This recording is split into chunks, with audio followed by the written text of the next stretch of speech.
Welcome to Kendall College at National Louis University.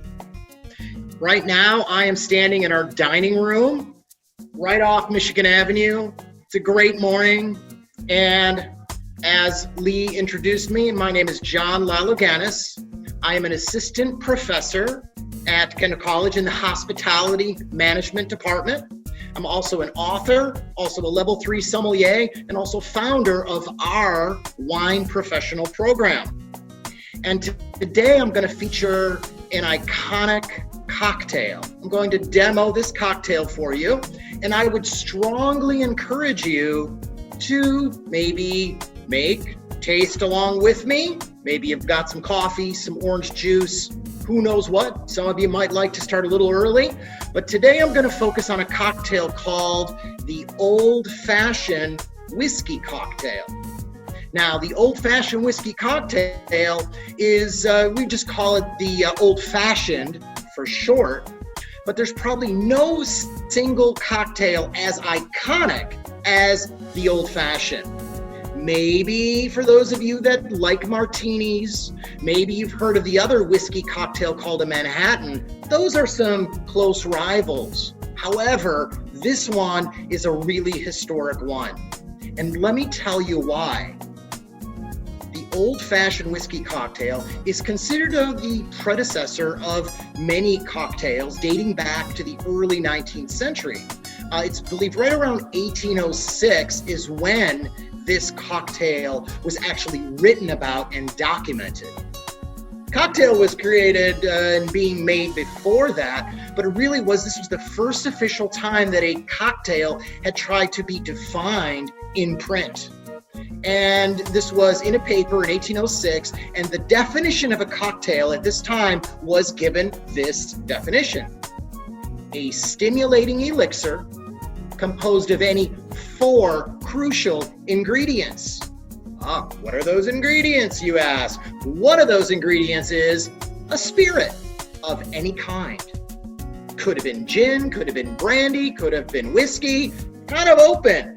Oh, spirit. Second thing is sugar.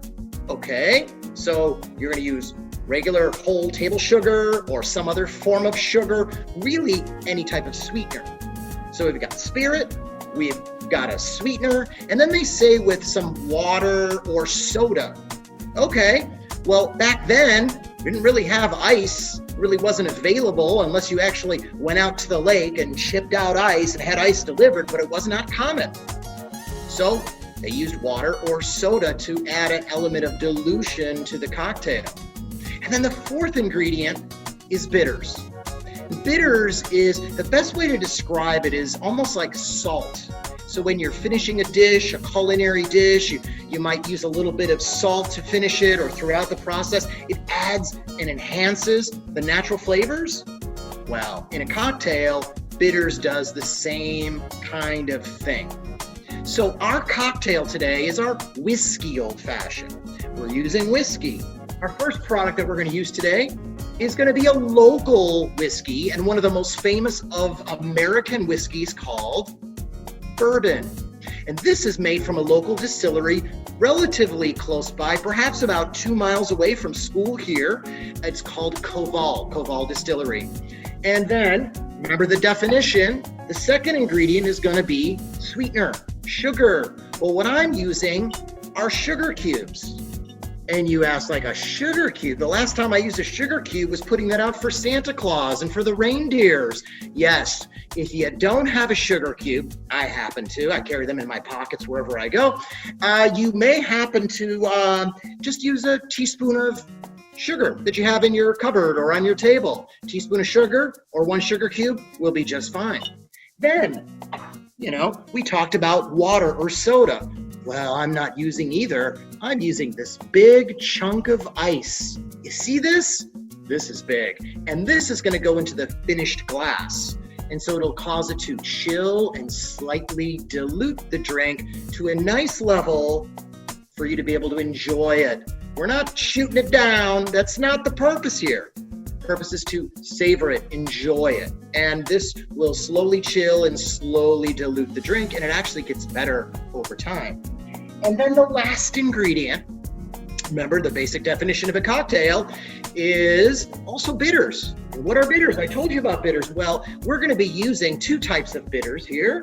We're going to be using a classic aromatic bitters, and then we're going to be using an orange bitters to be able to bring in a little undertone of those orange flavors. All right?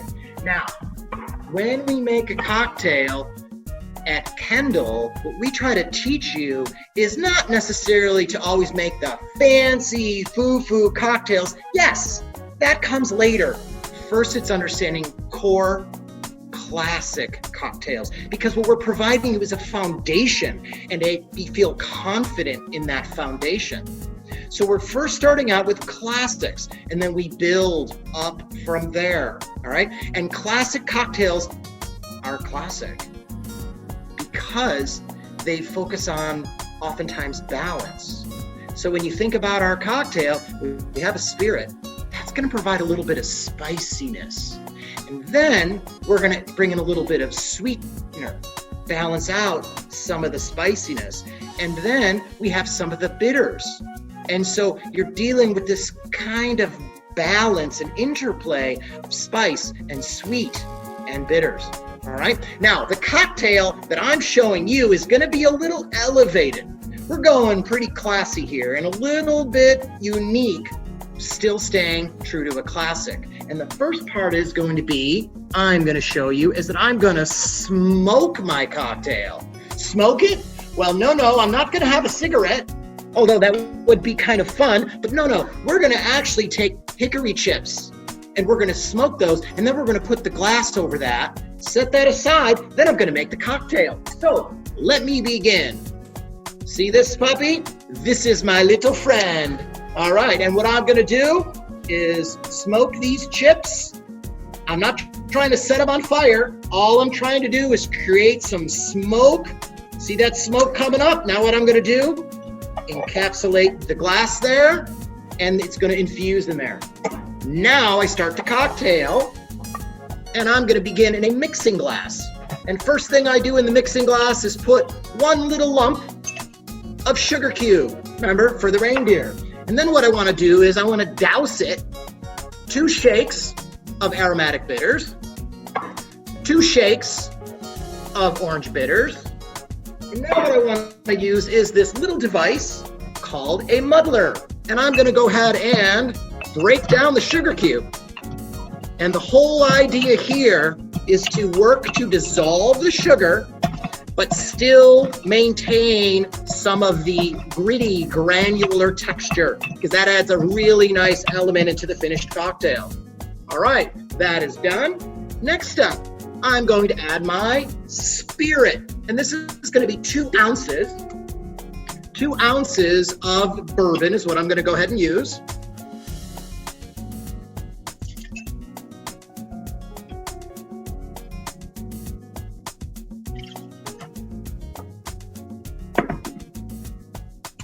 And now I'm going to add ice. Not that big chunk of ice yet. I'm adding ice to be able to stir and cool down the cocktail. So here's my long spoon. And all I'm going to do is go ahead and chill the cocktail, slightly dilute the cocktail. And I don't need to do it too long. I go about 10 circulations. Say that's about enough. Now what I'm going to do is take my cup that has been infused with smoke. I'm going to place my ice chunk in there. And what I'm going to go ahead and do now, is strain my cocktail into that. I'm not done. I'm going to take this orange and I'm going to make an orange swath. And what I'm going to do is I'm going to go ahead and squeeze it to release some of the aromatic oils into the drink. Remember, I use those orange bitters. Here's a little bit of orange oil. And then I'm going to go ahead and just kiss the lip of the glass and drop it in. And here's what we have. We have a smoked Old old-fashioned cocktail. But you know what? No cocktail is ever complete until we actually do the smell and the taste test. But I need some assistance. I need someone to help me. Hey, where's my boss? Where's my leader? Where's she? There she is. Hey, we've got a smoked old-fashioned cocktail here. Tell me your thoughts. Wow, that is really good, John. Very nice. Especially at 10 in the morning. Yes, I'm only having a sip though. Yes, only a sip, because we only taste. Now, what I would like to do is bring this back over to Rick. Thank you everyone for your time and your attention. Best of luck to you, and I'm really, truly, sincerely excited to see you here at Kendall College.